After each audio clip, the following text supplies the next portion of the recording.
Now, I'm an ethnobotanist. That's a scientist who works in the rainforest to document how people use local plants. I've been doing this for a long time. And I want to tell you, these people know these forests and these medicinal treasures better than we do and better than we ever will. But also, these cultures, these indigenous cultures, are disappearing much faster than the forests themselves. And the greatest and most endangered species in the Amazon rainforest is not the jaguar, it's not the harpy eagle, it's the isolated and uncontacted tribes. Now, 4 years ago, I injured my foot in a climbing accident, and I went to the doctor. She gave me heat, she gave me cold, aspirin, narcotic painkillers, anti-inflammatories, cortisone shots. Didn't work. Several months later, I was in the northeast Amazon, walked into a village, and the shaman said, "You're limping." And I'll never forget this as long as I live. He looked me in the face and he said, "Take off your shoe and give me your machete." He walked over to a palm tree and carved off a fern, threw it in the fire, applied it to my foot, threw it in a pot of water, and had me drink the tea. The pain disappeared for 7 months. When it came back, I went to see the shaman again. He gave me the same treatment, and I've been cured for 3 years now. Who would you rather be treated by? Now, make no mistake, Western medicine is the most successful system of healing ever devised, but plenty of holes in it. Where's the cure for breast cancer? Where's the cure for schizophrenia? Where's the cure for acid reflux? Where's the cure for insomnia? The fact is that these people can sometimes cure things we cannot. Here you see a medicine man in the northeast Amazon treating leishmaniasis, a really nasty protozoal disease that afflicts 12 million people around the world. Western treatment or injections of antimony. They're painful, they're expensive, and they're probably not good for your heart. It's a heavy metal. This man cures it with 3 plants from the Amazon rainforest. This is the magic frog. My colleague, the late great Lauren McIntyre, discoverer of the source lake of the Amazon, Laguna McIntyre, and the Peruvian Andes, was lost on the Peru-Brazil border about 30 years ago. He was rescued by a group of isolated Indians called the Matses. They beckoned for him to follow them into the forest, which he did. There they took out palm leaf baskets. There they took out these green monkey frogs. These are big suckers, they're like this. And they began licking them. It turns out they're highly hallucinogenic. McIntyre wrote about this, and it was read by the editor of High Times magazine. You see that ethnobotanists have friends in all sorts of strange cultures. This guy decided he would go down to the Amazon and give it a whirl, or give it a lick. And he did. And he wrote, "My blood pressure went through the roof. I lost full control of my bodily functions. I passed out in a heap. I woke up in a hammock 6 hours later. Felt like God for 2 days." An Italian chemist read this and said, "I'm not really interested in the theological aspects of the green monkey frog. What's this about the change in blood pressure?" Now, there's an Italian chemist who's working on a new treatment for high blood pressure based on peptides in the skin of the green monkey frog, and other scientists are looking at a cure for drug-resistant Staph aureus. How ironic if these isolated Indians and their magic frog proved to be one of the cures. Here's an ayahuasca shaman in the northwest Amazon in the middle of a yahe ceremony. I took him to Los Angeles to meet a foundation officer looking for support for monies to protect their culture. This fellow looked at the medicine man and he said, "You didn't go to medical school, did you?" The shaman said, "No, I did not." He said, "Well, then what can you know about healing?" The shaman looked at him and he said, "You know what? If you have an infection, go to a doctor." He said, "But many human afflictions are diseases of the heart, the mind, and the spirit. Western medicine can't touch those. I cure them."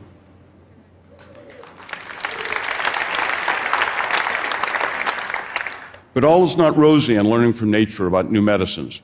This is a viper from Brazil, the venom of which was studied at the Universidade de São Paulo here. It was later developed into ACE inhibitors. This is a frontline treatment for hypertension. Hypertension kills over 10% of all deaths on the planet every day. This is a $4 billion industry based on venom from a Brazilian snake, and the Brazilians did not get a nickel. This is not an acceptable way of doing business. The rainforest has been called the greatest expression of life on Earth. There's a saying in Suriname that I dearly love. The rainforest holds answers to questions we have yet to ask. But as you all know, it's rapidly disappearing here in Brazil, in the Amazon, around the world. I took this picture from a small plane flying over the eastern border of the Xingu Indigenous Reserve in the state of Mato Grosso to the northwest of here. The top half of the picture, you see where the Indians live. The line through the middle is the eastern border of the reserve. Top half Indians, bottom half white guys. Top half wonder drugs, bottom half just a bunch of skinny-ass cows. Top half carbon sequestered in the forest where it belongs, bottom half carbon in the atmosphere where it's driving climate change. In fact, the number 2 cause of carbon being released into the atmosphere is forest destruction. But in talking about destruction, it's important to keep in mind that the Amazon is the mightiest landscape of all. It's a place of beauty and wonder. The biggest anteater in the world lives in the rainforest, tips a scale at 90 pounds. The Goliath bird-eating spider is the world's largest spider. It's found in the Amazon as well. The harpy eagle wingspan is over 7 feet. And the black caiman. These monsters can tip the scale at over half a ton. They're known to be man-eaters. The anaconda, the largest snake, the capybara, the largest rodent. A specimen from here in Brazil tipped the scale at 201 pounds. But let's visit where these creatures live. The northeast Amazon, home to the Acorio tribe. Uncontacted peoples hold a mystical and iconic role in our imagination. These are the people who know nature best. These are the people who truly live in total harmony with nature. By our standards, some would dismiss these people as primitive. They don't know how to make fire. They didn't when they were first contacted. But they know the forest far better than we do. The Acorios have 35 words for honey, and other Indians look up to them as being the true masters of the Emerald Realm. Here you see the face of my friend Pone. When I was a teenager rocking out to the Rolling Stones in my hometown of New Orleans, Pone was a forest nomad, roaming the jungles of the northeast Amazon in a small band, looking for game, looking for medicinal plants, looking for a wife, and other small nomadic bands. But it's people like these that know things that we don't, and they have lots of lessons to teach us. However, if you go into most of the forests of the Amazon, there are no indigenous peoples. This is what you find. Rock carvings, which indigenous peoples, uncontacted peoples, use to sharpen the edge of the stone axe. These cultures that once danced, made love, sang to the gods, worshiped the forest, all that's left is an imprint in stone, as you see here. But let's move to the western Amazon, which is really the epicenter of isolated peoples. Each of these dots represents a small, uncontacted tribe. And the big reveal today is we believe there are 14 or 15 isolated groups in the Colombian Amazon alone. Why are these people isolated? They know we exist. They know there's an outside world. This is a form of resistance. They have chosen to remain isolated, and I think it is their human right to remain so. Why are these the tribes that hide from man?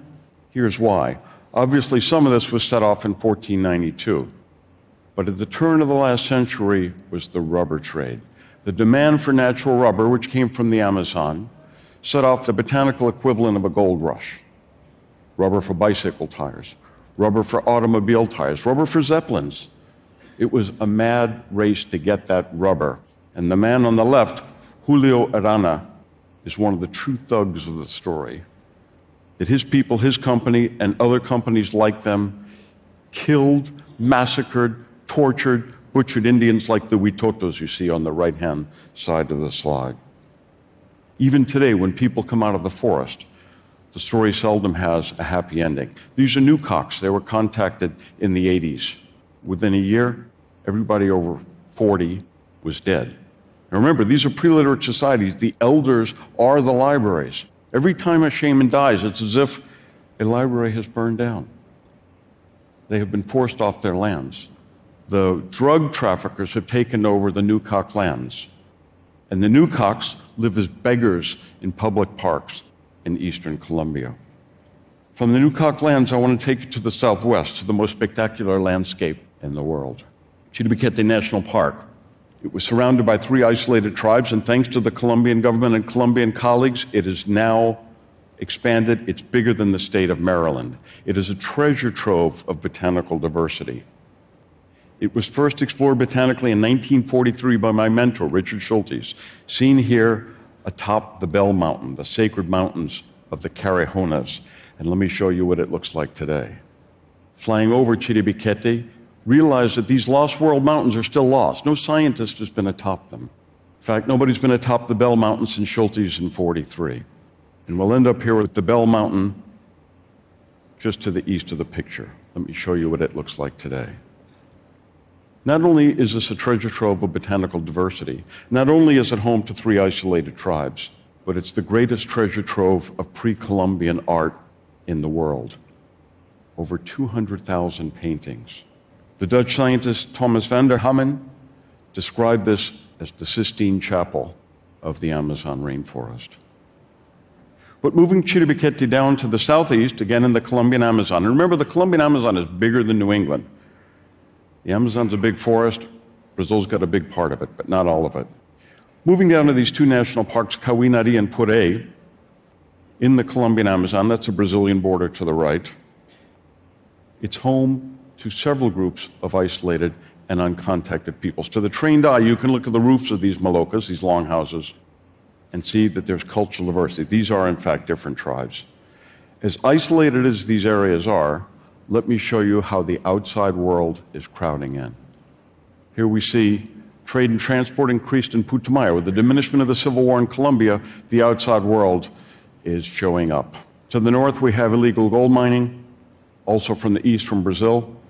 There's increased hunting and fishing for commercial purposes. We see illegal logging coming from the south, and drug runners are trying to move through the park and get into Brazil. This, in the past, is why you didn't miss with isolated Indians. And if it looks like this picture's out of focus because it was taken in a hurry, here's why. This looks like a This looks like a hangar from the Brazilian Amazon. This is an art exhibit in Havana, Cuba, a group called Los Carpinteros. This is their perception of why you shouldn't mess with uncontacted Indians. But the world is changing. These are Mashkupiros on the Brazil-Peru border who stumbled out of the jungle because they were essentially chased out by drug runners and timber people. And in Peru, there's a very nasty business. It's called human safaris. They will take you in to isolated groups to take their picture. Of course, when you give them clothes, when you give them tools, you also give them diseases. We call these inhuman safaris. These are Indians, again, on the Peru border, who were overflown by flights sponsored by missionaries. They want to get in there and turn them into Christians. We know how that turns out. What's to be done? Introduce technology to the contacted tribes, not the uncontacted tribes, in a culturally sensitive way. This is the perfect marriage of ancient shamanic wisdom and 21st century technology. We've done this now with over 30 tribes, mapped, managed, and increased protection of over 70 million acres of ancestral rainforest.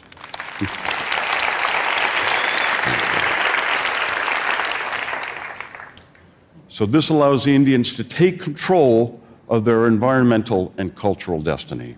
They also then set up guardhouses to keep outsiders out. These are Indians trained as indigenous park rangers, patrolling the borders and keeping the outside world at bay. This is a picture of actual contact. These are Chitanawa Indians on the Brazil-Peru border. They've come out of the jungle asking for help. They were shot at. Their malokas, their longhouses were burned. Some of them were massacred. Using automatic weapons to slaughter uncontacted peoples is the single most despicable and disgusting human rights abuse on our planet today, and it has to stop.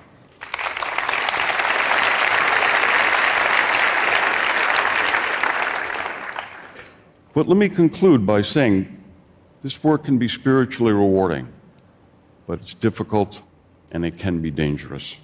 2 colleagues of mine passed away recently in the crash of a small plane. They were serving the forest to protect those uncontacted tribes. So the question is, in conclusion, is what the future holds. These are the Yore people in Brazil. What does the future hold for them, and what does the future hold for us? Let's think differently. Let's make a better world. If the climate's going to change, let's have a climate that changes for the better rather than the worse. Let's live on a planet full of luxuriant vegetation in which isolated peoples can remain in isolation, can maintain that mystery and that knowledge if they so choose. Let's live in a world where the shamans live in these forests and heal themselves and us with their mystical plants and their sacred frogs. Thanks again.